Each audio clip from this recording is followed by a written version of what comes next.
Outbreak discovery. Researchers have found a common link between sick people. A University of Virginia study verified that people can catch colds and even the flu from indirect contact. Of the people in the group who became sick, more than half of them had become infected within 48 hours after they'd come into contact with a contaminated object, such as a doorknob or a faucet or even an iPhone, if it had been previously touched by a sick person.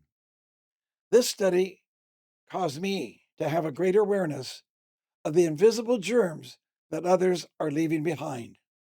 But it also caused me to think about the feelings and the memories that I'm leaving behind after encounters with others, which leads me to the subject of today's nugget, leaving behind. And I'll be right back with our coaching segment after this short video about our upcoming Hawaii Leaders Summit.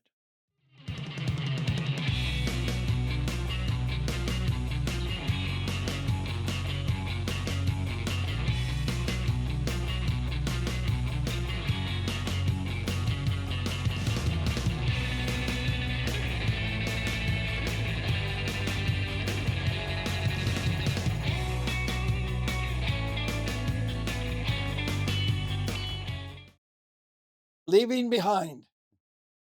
Years ago, I had the opportunity to join with some friends for a private dinner with General Colin Powell. General Powell was America's first Black chairman of the Joint Chiefs of Staff and then became America's Secretary of State. The general was known to be a brilliant strategist and insightful decision maker. But at dinner that night, I discovered another one of his personal secrets of success. It was compassion. I remember something he said. He said, I always try to show more kindness to people than appears to be necessary. And then he went on to say, many people need this more than you'll ever know.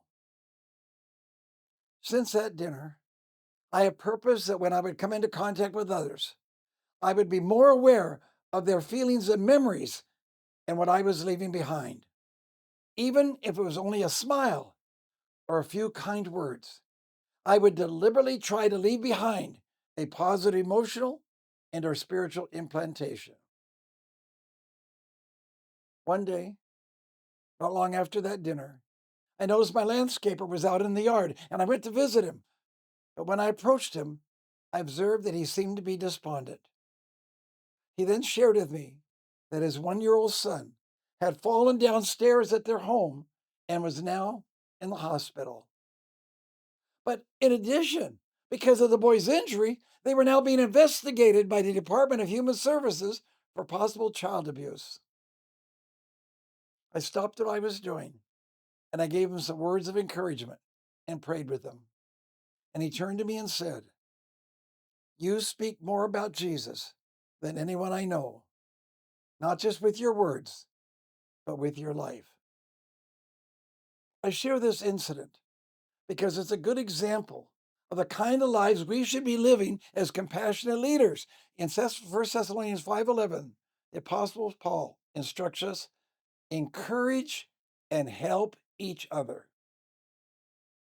Joyce Meyer teaches about the bonus for us living lives with this focus. She said, when you become an encourager, people will be happy to see you coming. Oh, I like that one. So if you want to experience greater joy and have a life with greater impact, I encourage you, focus on the visible feelings and memories that you're leaving behind. In the words of General Powell, many people need this more than you will ever know. God bless you. Go with increase.